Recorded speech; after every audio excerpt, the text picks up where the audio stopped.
on the African continent. You're tuning into Black Hot Fire Radio. You're now listening to the best music. 1 hour of the hottest tracks and coolest mashups of the moment.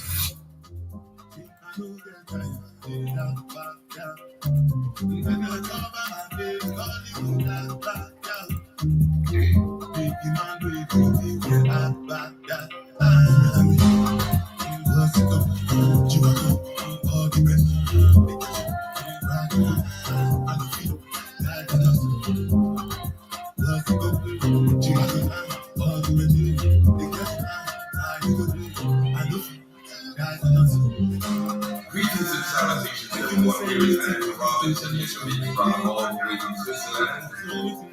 And we share out to all our brothers and sisters on the African continent. You're tuning into Black Hot Fire Radio.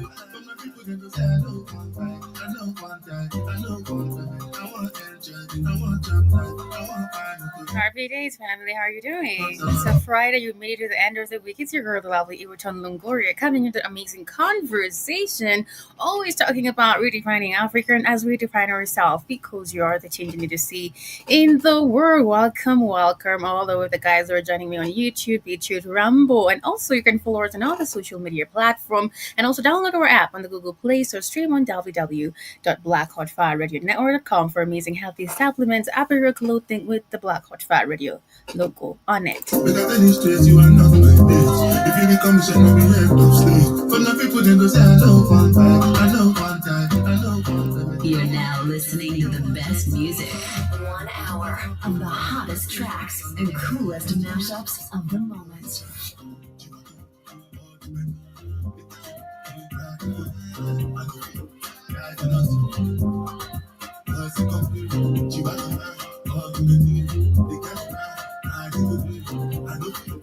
Conversation of the day: a united African economy, is it possible, or should we definitely have one army, one currency, and basically just convert all the countries to provinces, according to Joshua Maponga? But we'll be talking more about this, the reason why Africa will be the greatest nation in terms of economy and GDP in the future, actually definitely very soon.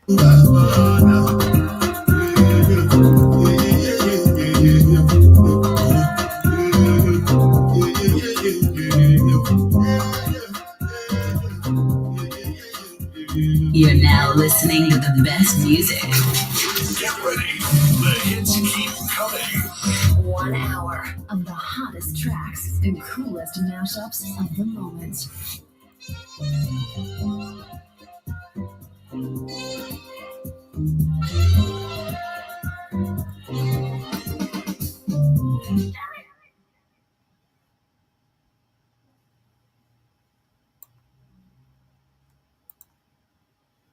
I have to hold my breath deep down on my knees, 'cause you really want to hold me when I'm looking good enough. Did you ever hold me? Would you ever picture us? Every time I pull my hair up, it's me I'm feeling. You let me ugly and one day we'll disappear. 'Cause this is what I'm saying, it was never even enough. Did you ever want me? Was I ever good enough?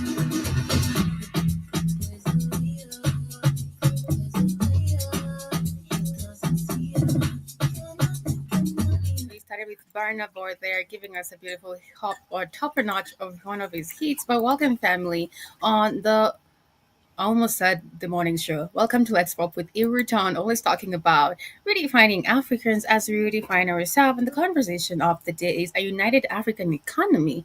Is it possible? I believe it's possible. And the fact that we're seeing people actually always voicing their opinions out or grievances out regarding what's happening in the government, what's not happening, what actually is happening, even though the government is trying to actually block everybody who is literally talking about the government and everything that is wrong with the. Now we see Butere girls right away right now who actually were protesting regarding their play that they wanted to actually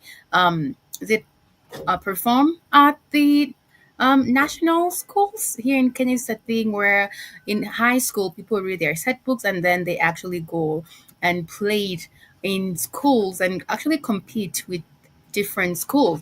We have Butere girls, high school students boycott staging the play Echoes of War. But before we move forward, I'm going to give you a short note or a hint in regards to Echoes of Wars. We have the one and only Miss Mumbi giving us the understanding of why Butere girls actually protest against their play not being played or giving the actually or not given a chance to actually play the book.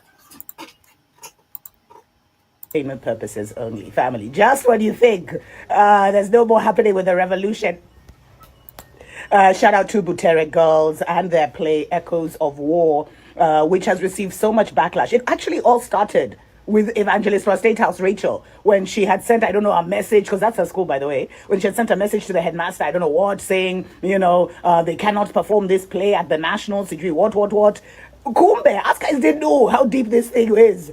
Yesterday, over 50 police officers allegedly were sent to Nakuru to try and stop Cleophas Malala, who was like the director of the play. The Butere girls arrived this morning. They were supposed to perform, I think, at like 6 a.m. They went onto stage, they sang the national anthem, and then they refused to do their play if their director, Cleophas, was not there. And the whole thing about this is it's talking about Everything that is happening in the government, talk about corruption and the leadership of the 254. It talks about everything that is actually happening in the 254, the stiff economy, the leaders that we have who are definitely not pan-Africanists. It's talking about what's literally happening in Kenya. Is talking about how people are abducted. Is talking about how we don't have a voice, and that's why they couldn't perform that play. Nabi, the corruption around Nabi. What a terrible leader he is at the high school level. And now Butere girls have been made famous. These are high school girls who are basically supposed to perform this play, but it's because it mostly talks about the government of Kenya and how controlled we are. Kind of like you cannot just say some things because there's a time when a few weeks ago, a few months ago, people are literally abducted. If you speak about what's happening, if you call out some leaders, you're just gonna be found missing. And I believe that's Cleophas Malala who wrote this play actually was arrested, and the day Butere girls were supposed to perform this play, they were not allowed to perform it because it actually talks about the government and how dire this government is in regards to being controlled. We're not allowed to speak about things that are happening in the 254 Nairobi, Kenya, the political side of it, the economic side of it, the social side of it. And they went out to protest until Cleophas Malala, the director, was actually released. Apparently, they've already left the premises. Tear gas was being poured. I said, everyone is even calling this now the Kenya's Sarafina moment. Byron Scott, how are you doing? Welcome to the show. But who is advising these guys? Why is the president so sensitive? Why are they so sensitive to people's words? It's because they're so involved in word wizardry and spell work that they know the damage that a bunch of this is. That's according to Dr. Mumbi giving us a breakdown in regards to the entire controversy involving Butere girls and Cleophas Malala, describing it as a Serafina moment. I always say, even though you shut down whatever generation, everything that is supposed to be manifested, everything is coming back to its natural source. Let me just say that. The fact that we had the finance bill, it was a trigger for people to really wake up and understand what's really happening. Okay, people are actually pushed at the corner, right? But now it has gone to the kids in high school and they're actually talking about the same things. They know what's really happening in the government.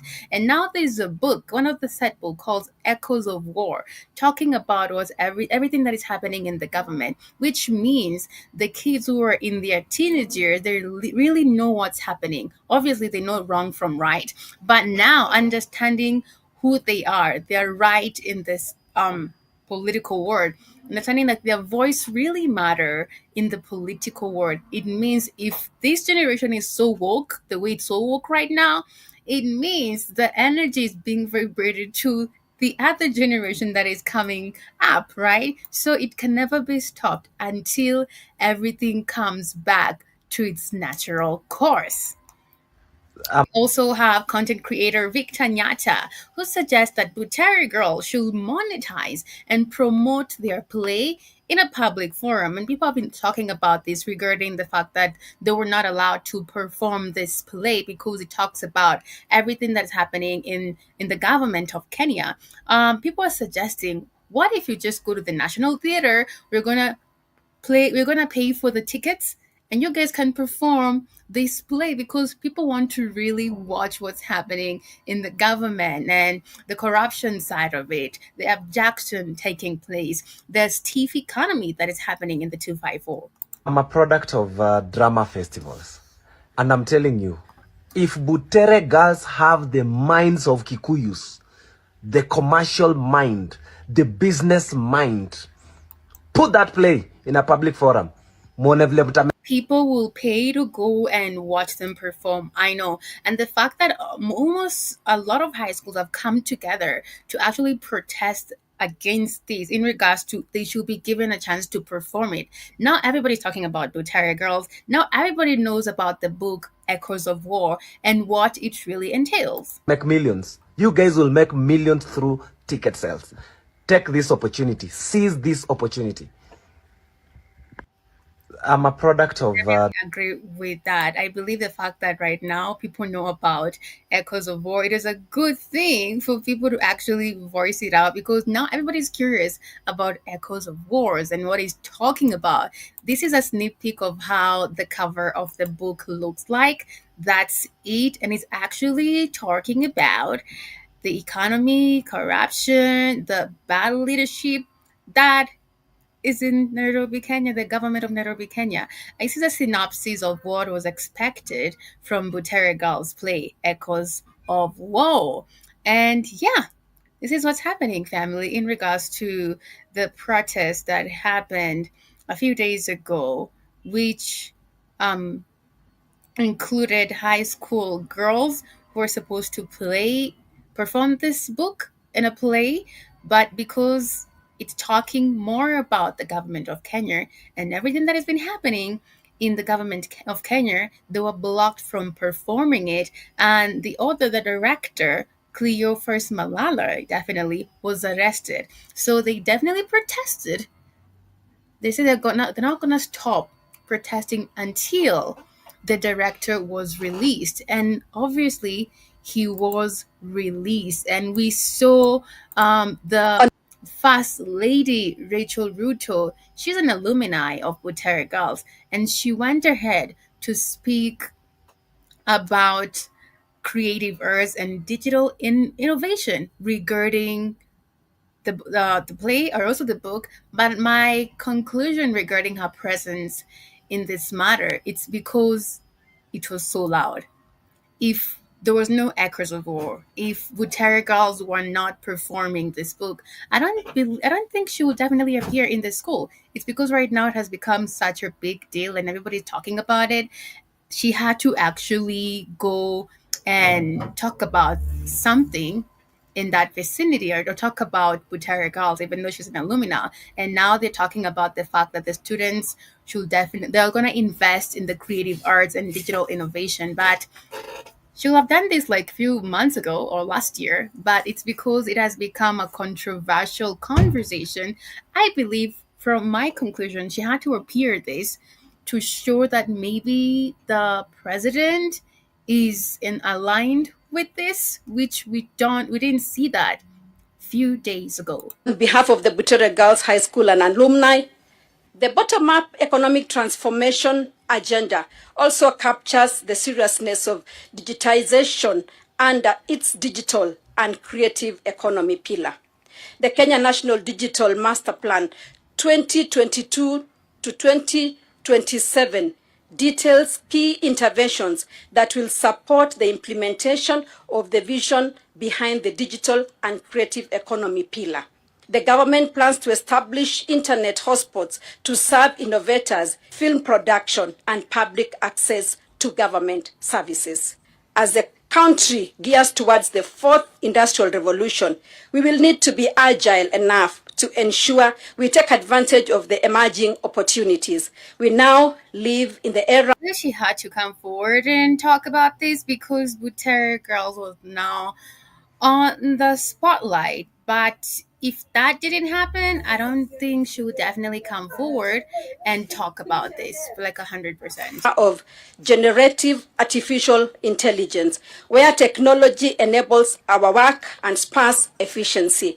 We need to be ready for this new era. This digital hub will. This is just a front for her to show that the government is aligned with whatever is happening, but that's not true. But this is what really happened, family.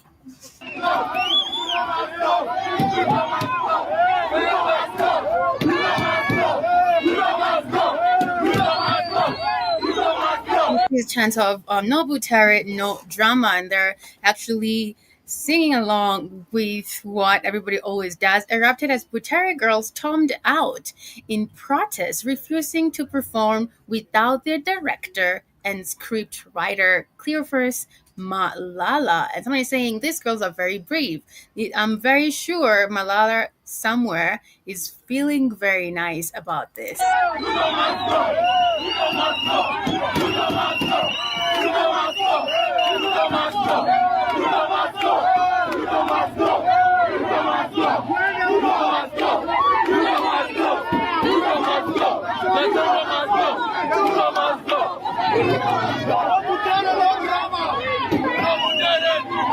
Amazing when everybody came together to support these girls regarding their play. Like, what's the big deal? Let them perform. And if someone is fearful about anything, it's because they definitely know they're not doing the right thing. If you're not fearful, if you're fearless, let the girls perform this play. If you know the book does not attribute to anything wrong that you're doing, you should definitely go ahead and let the girls do their due in regards to performing this. But we also have the proposed finance bill for 2025 to 2026.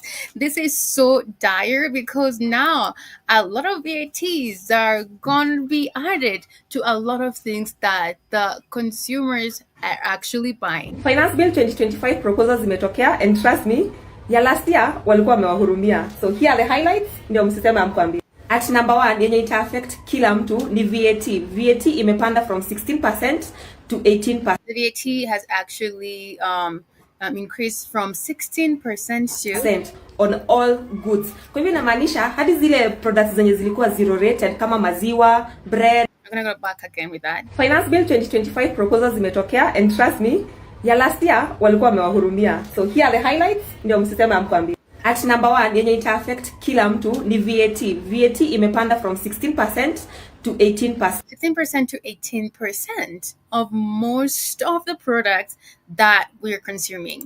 On all goods. Kwa hivyo inamaanisha hadi zile products zenye zilikuwa zero rated kama maziwa, all the products that were zero rated, bread, maize flour, wheat flour, all the flours zenye zilikuwa zero rated hazikuwa zinakuwa taxed. Sai will be taxed. If anything was not taxed at all, had zero rated on it, it's going to be taxed.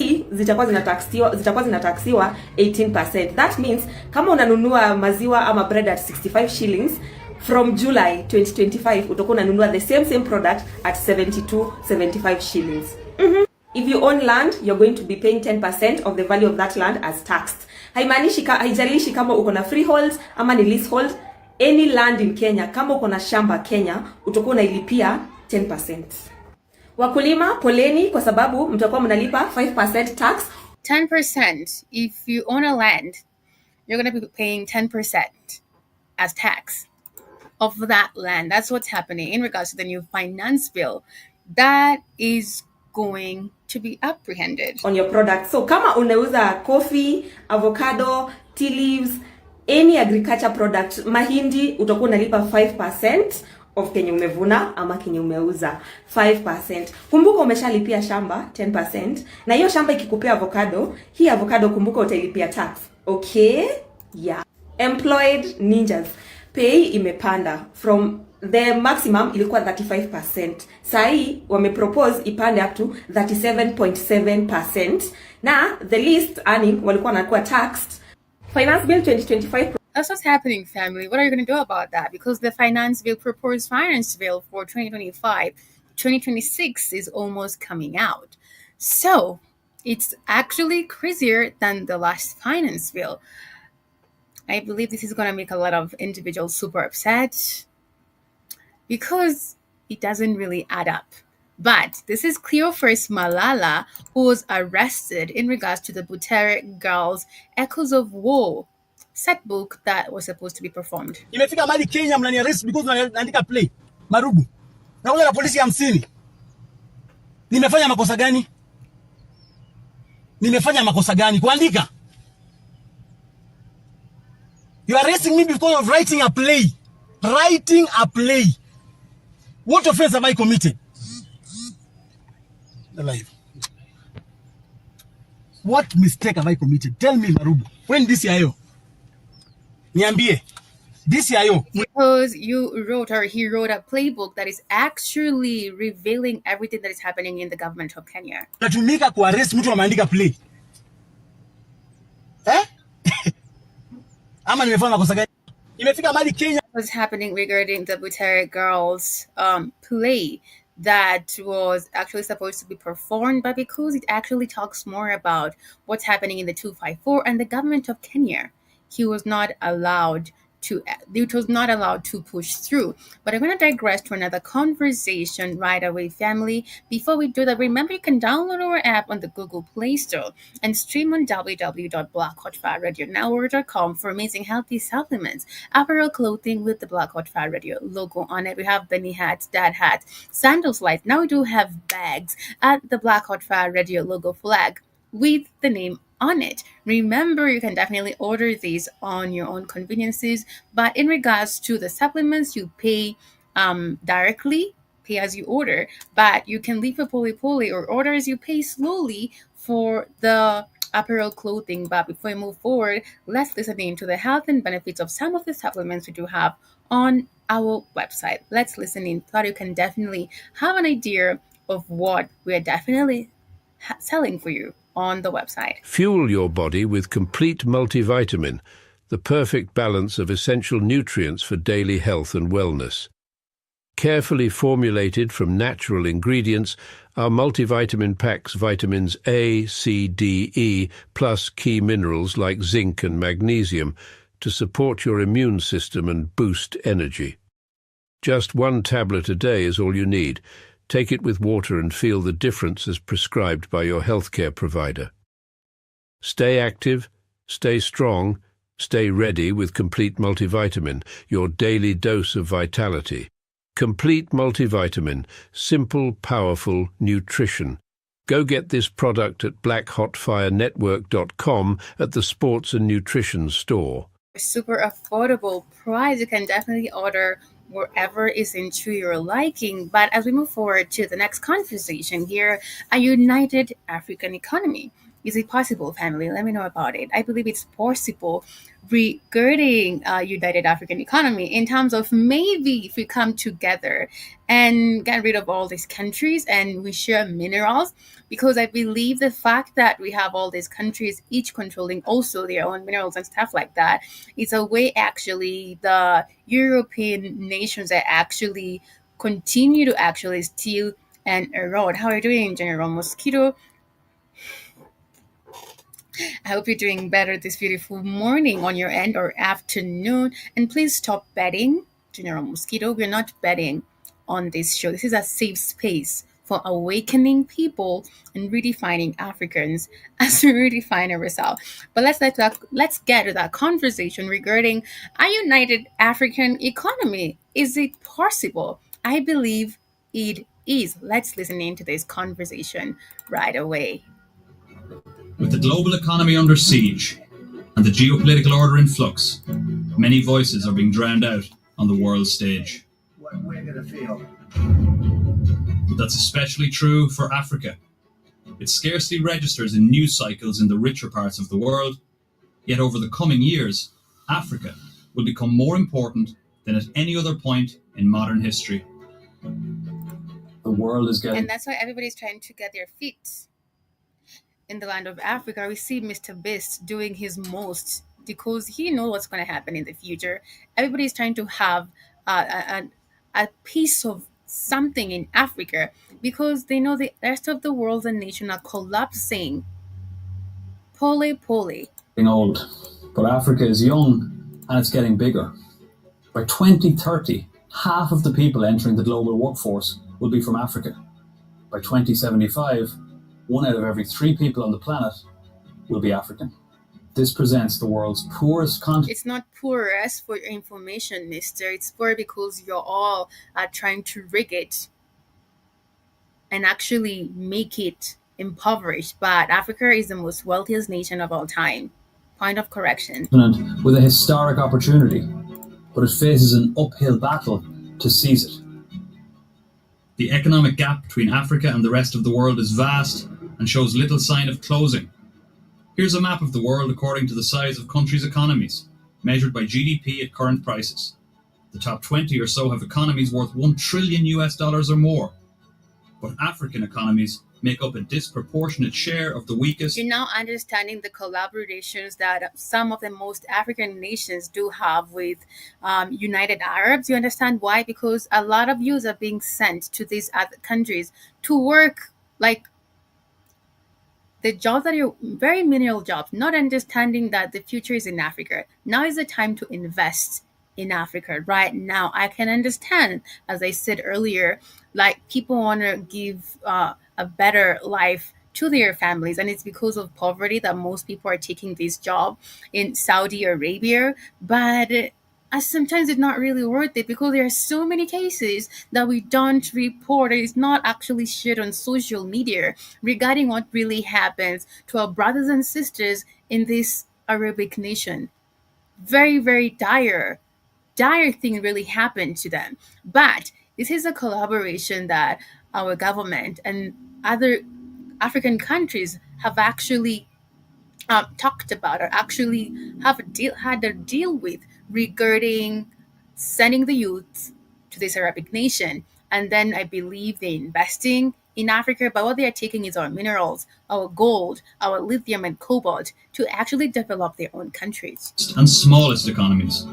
The entire GDP for Africa's 54 countries is worth significantly less than that of Germany's alone.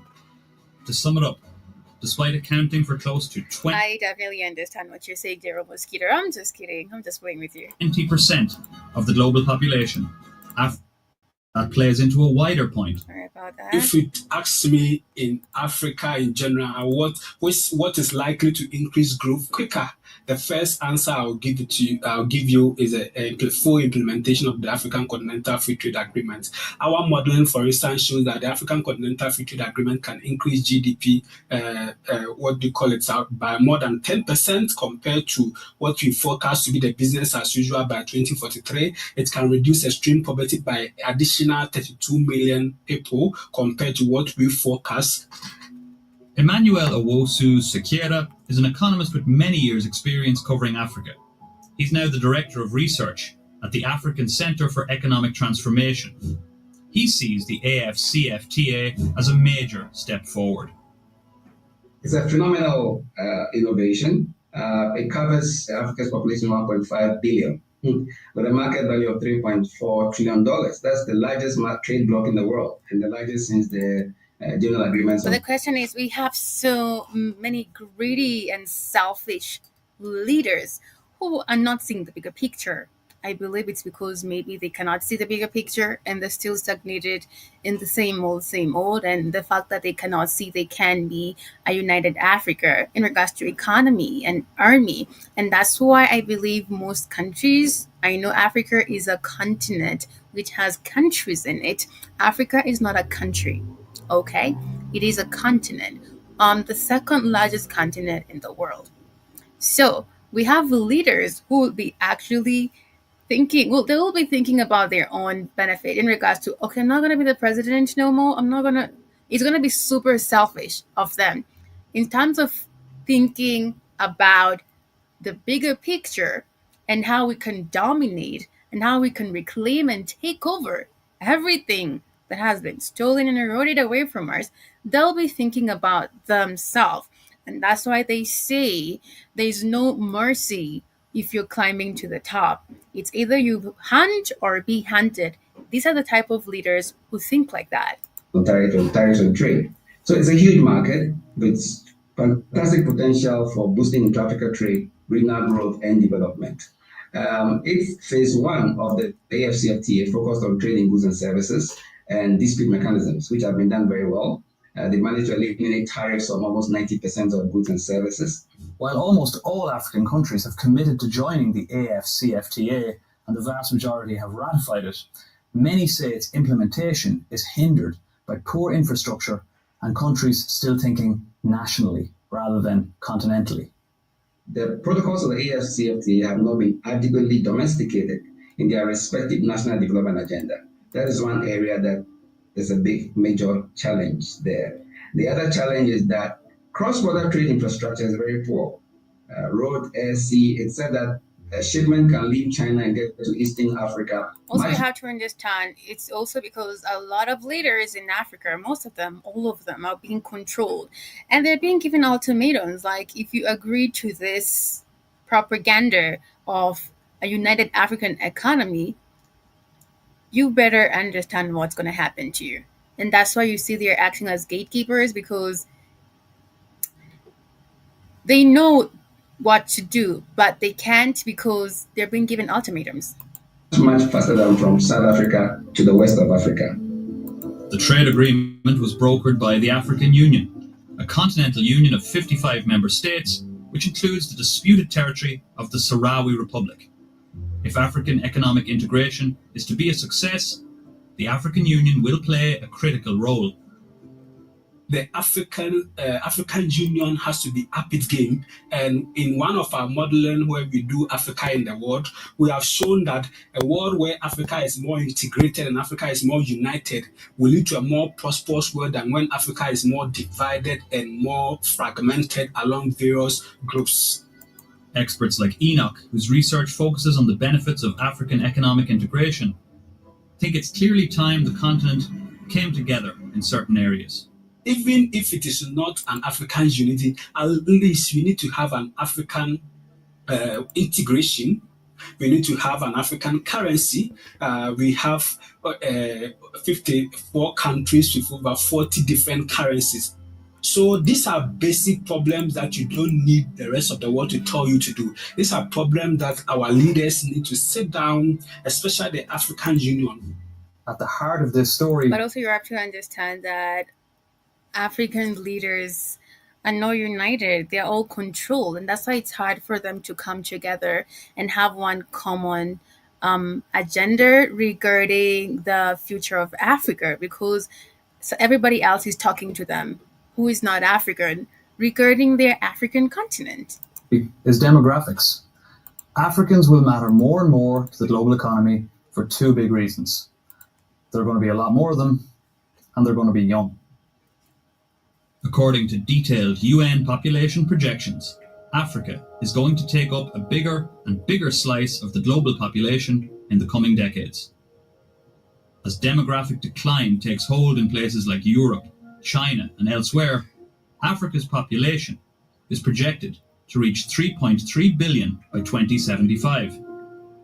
It means that Africa's share of the global population will go from 18.8% today to just under 1/3 in 50 years. And Africa's demographic... All my African brothers and sisters, if you're listening to this, you should definitely be proud of your continent. Be proud of being an African, because there's so much wealth here. And that's why we see a lot of nations, a lot of European, the Americans, trying their best to basically get a hold of everything that is in Africa. You have to be super smart, even though you are in whatever country right now, their diasporas, whatever you are, make sure you invest in Africa, because the future is Africa. You have to be really, really, really adamant about that. Dividend is not just about scale, it's also about youth. Median age is a useful indicator about the distribution of a population. It's the midpoint age, where there are the same number of people older than the median age as there are younger than it. And Africa's median age makes much of the world look very old in comparison. It's going to take up a bigger and bigger share of the world's youth and working age population in the years ahead. To put it in context, by 2075, the median age in Africa will still be just 30. Europe's is 43 in 2025. By 2075, Europe's median age will be 48. And in Eastern Asia, covering the likes of China, Japan, and South Korea, it will be 59. Africa's demographics clearly presented with a huge opportunity. As other parts of the world get older, they're going to have less people of working age and more people to support. Africa's going to have the opposite, but that also brings a huge challenge. A lot of people are aware of the fact that there are just more Africans, or there will be more Africans than any other continent. But in terms of there being a future for Africans here in Africa, I would say that a lot of people doubt that. A lot of Africans really do not believe that they have a future here. So 60% of our population And it's is the notion that has actually been spread all over the world regarding Africa and how Africa is, and the fact that Africa is super impoverished and there's nothing good happening. It's in Africa. It's because they want you to hate where you're coming from. But if you go back and relearn and learn, you'll understand if someone is super fearful or intimidated by you, they'll do everything for you to hate yourself and for you to downgrade yourself and look up to them as the savior. And that's what has been happening, and that's what has been sold to us. But it's a lie, because since you've known a lot of Africans trying to flee Africa, and the fact that a lot of minerals and resources, everything about us is being controlled, when Africa is not developing, it means the other worldwide nations are developing, because they're eroding our minerals and stealing our resources, and nobody has been questioning until the finance bill happened, which made you rethink about, you know what, people have been watching, the youth have been actually been watching, and also we are literally super in tune with the source. So everything will definitely go back to its natural source. The land will cry, the earth, the universe will cry to go back to how everything was. And that's what's happening right now. Also mentioning Butere girls and the fact that they were protesting against this government, and the book Echoes of War, it talks about the corruption and the bad leadership that's happening in Nairobi, Kenya. And if it's happening in Kenya, or the government of Kenya, it means it's happening in the rest of the country, because it's definitely the same system governing the African countries. Is under the age of 25 years. Now, that could be a very powerful force for economic growth and development, or a ticking time bomb for instability. The differentiating factor is the availability of jobs. Now, we have to make sure that our economies grow in a way that creates jobs for our youth population. The message to Africa's leaders is clear. Having more people and more young people will only power economic development if they have jobs at home to step into. Africa's growing population is a drag on growth at the moment, because you see there are three factors of production that contribute to growth: labor, capital, and then technology. In low-income countries like most African countries, labor makes the most contribution to growth. But in the case of Africa, you will see that labor is, most of the population is uneducated, most of the population is not well trained. Enoch Aiken says that African economies need to reach a certain ratio of workers to dependents. That's people who are dependent on others for financial support. And that's necessary in order for its rising population to actually impact economic And you know, growth. the educational system actually teaches us to be employed and not actually to become our own bosses. But right now, we have a lot of entrepreneurs right now in the country, all over Africa. And if you actually start learning what you're really good at, gifts and talent, also whatever you're smart in, and actually try and teach other people on how to do the same thing, you are creating a business and teaching your own people how to do the same thing. So we're actually rebuilding our own economy, and we're not asking people for opportunities, because we are actually using whatever we have, gifts, talents, to actually build up our economy. And also by relearning and learning, it helps us stand on our own 2 feet, because most of African people, or most of Africans, actually fly away to other countries to look for job opportunities. And that's how I was saying, even the diasporas, whatever you are, and you're a Kenyan, you're Ugandan, you're an African, let me just say that it's good that you definitely invest back in Africa, because Africa is the future, literally. So it's good if you invested back into your own country.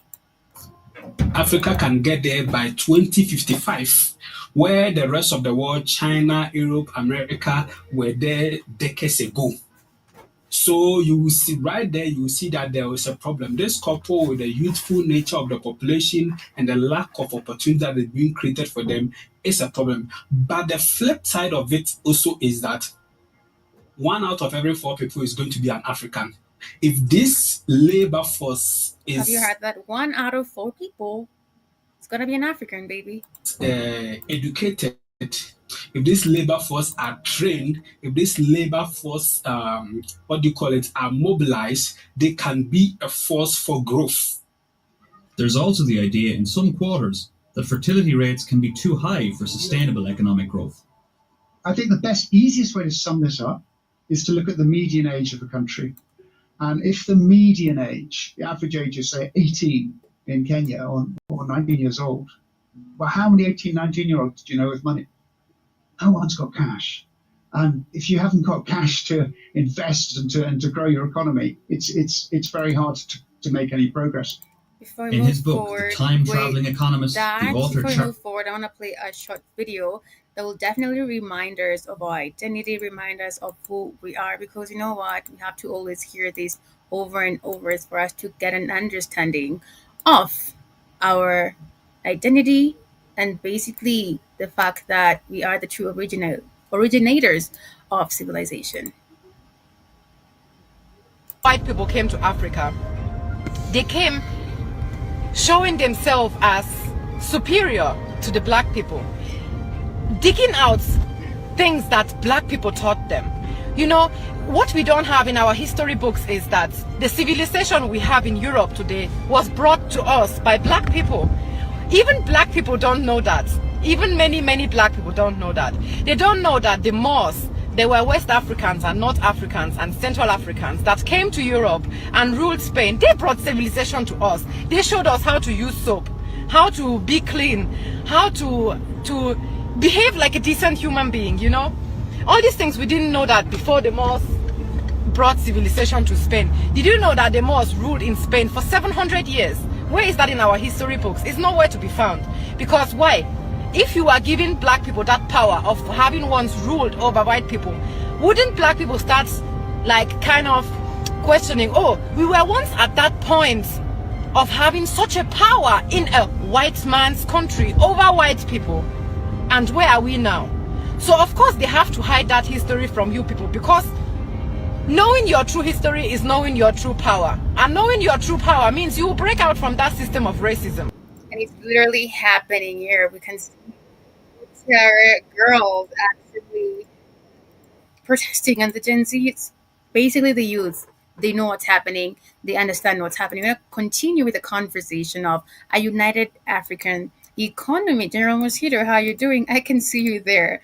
Talking about investing in 5 wives. Go, General Mosquito. Go, go, go. I support you. Carly Robertson argues that a cycle of education followed by a tapering off of high fertility rates can lead to dramatically improved economic performance. We see that split in Asia between the countries that got fertility rate down first. It's so weird, General Mosquito, because someone else also commented when I posted that video, and they were asking about her, the way she's talking. And I think she's South African. She was born in South Africa, because she's giving me the South African accent. which were Taiwan, Hong Kong, the tigers or the dragon economy, sorry, as they were called in the 20th century, they've all now got a fertility rate of one kid per woman on average, and that's frightening on a 10 to 20 year horizon. And yet you've still got countries like Pakistan and Afghanistan with more than 3 or even 4 kids per woman, and they haven't escaped poverty yet. And we have that same split in Africa. But we do know which countries are going to win because we've seen this play out before. We know Morocco followed Mauritius for the 20-year lag. So Morocco now is producing, was in poverty still in the 90s, but now has a car rolling off the production line every 60 seconds. That's Morocco. Egypt's ready to go, ready to take off. I expect massive Chinese investment in Egypt. And in 5 years' time, it's going to be Kenya. By 2030, their fertility rate drops below 3. Domestic savings are going to increase. They'll be able to fund the investment to create the jobs, to power really strong growth. Creating meaningful jobs for hundreds of millions of young Africans will require more than just strong economic growth. In many cases, it will require wholesale economic transformation. And the reality is that when we grow, nothing changes. Poverty remains the same. Very few jobs are created. Inequality in its multidimensional flavor, whether income or gender, whatever, stays the same. Nothing changes. The majority of African economies remain exceptionally underdeveloped by global standards. The UN has identified 44 countries globally as least developed countries, or LDCs. The vast majority, 32 of them, are in Africa, almost all in sub-Saharan Africa. What this means in practice is that a far higher percentage of people there live in poverty compared to the global average. While the percentage of people living in poverty has fallen overall since the mid-1990s, the gap between sub-Saharan Africa and the rest of the world has widened significantly. The chances are that if you're a person living in extreme poverty, you're living in sub-Saharan Africa. That region increasingly accounts for a disproportionate share of the world's poorest people.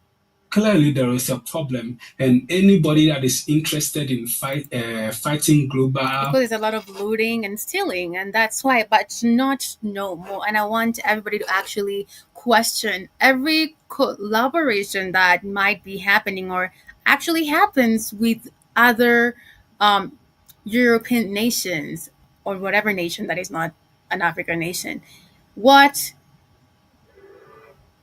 is it, or what's in it for us, right? If you see the Russians, if you see the Arabs, if you see the United States of America, if you see Britain shaking hands with the African leaders, African president, ask yourself, what's in it for us?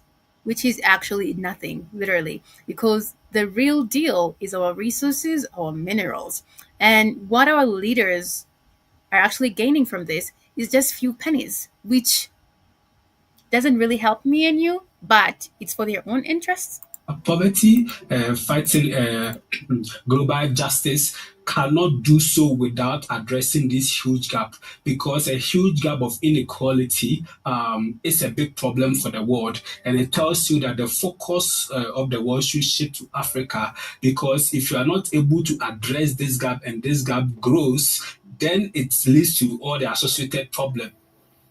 Many of the experts we spoke to say African countries have been too dependent on global commodity prices, as commodity exports are often their primary source of revenue.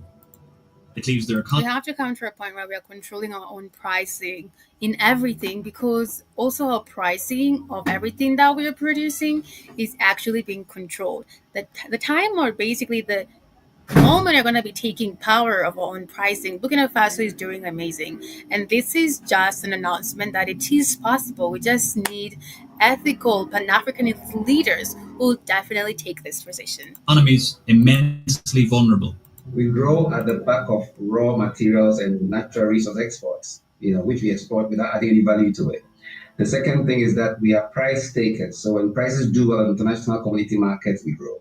When prices collapse, our economies contract.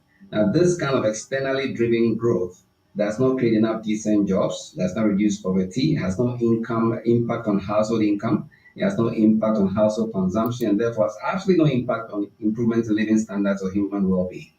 one of the key underlying factors in most of the African countries' economy is that most of them are commodity dependent. And what does that is that anytime there was a major global shock, the economy collapses. So whether it's a global financial crisis, whether it's a commodity price fluctuation or the commodity super cycle, or whether it's COVID or whatever, you see that most African economies collapse and run to the IMF because the economy is mostly dependent on whether gold, diamond, or cocoa or cotton or something like that. And therefore, there was no economic diversification to be able to build resilience for economic shock. But it is important to say that many African economies are growing fast. African countries now dominate lists of the fastest growing economies in the world. Here's the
especially non-extractive exports.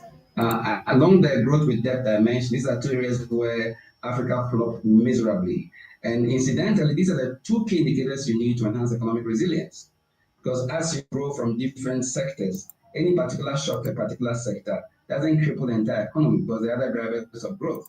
Now, as you create cross-border value chains, we have to understand it's possible to have a united African economy. And it's not impossible. It's possible because we have the youth actually questioning and rising to their full understanding of everything that has been hidden and eroded away from them. But I'll be winding up with that today, family. Thank you, General Mosquito. I saw Byron and everybody who's been listening in on BitChute Ramble and YouTube. Remember, download our app on the Google Play Store and stream on www.blackhotfirenetwork.com for amazing healthy supplements, apparel clothing with the Black Hot Fire Radio logo on it. Before I wind up, remember you can download our app. And these are some of the supplements we do have for you. I'm going to play a video of one of the supplements we do have to give you a hint of what you should definitely be expecting. Discover the natural power of ashwagandha, an ancient herb known for its healing properties. For over 3,000 years, ashwagandha has been trusted to reduce stress, increase energy, and improve focus. Our ashwagandha is carefully grown, harvested, and processed to retain its maximum potency. Each root is hand-picked and dried, then ground into a pure organic powder, ensuring the highest quality. Simply mix 1 teaspoon into your favorite beverage or take it in capsule form as prescribed by a healthcare professional. Whether you're looking to balance your stress levels, boost your immune system, or enhance mental clarity, ashwagandha offers a natural solution. Experience the benefits of ancient wisdom backed by modern science. Trust nature. Trust ashwagandha. Go get this product at blackhotfirenetwork.com at the Sports and Nutrition Store. $23.90. Super affordable. Before I wind up, also let's remember this right away.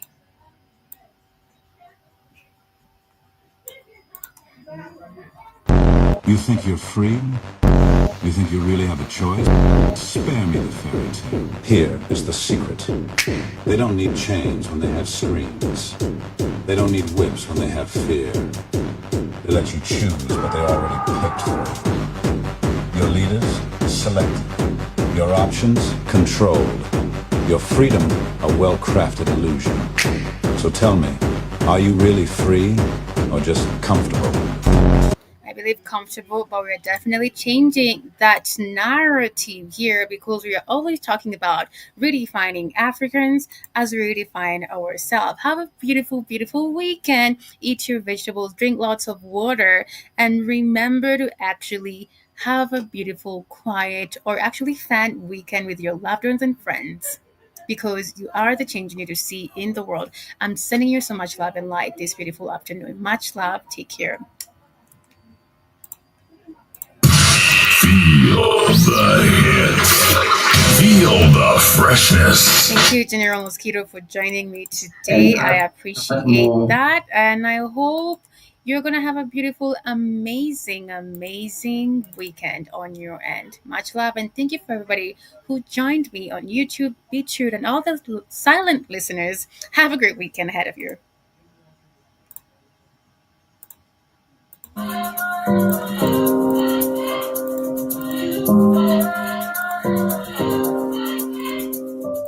Greetings and salutations, everyone. Here is Matt Robinson, your Jamaican brother, all the way in Switzerland.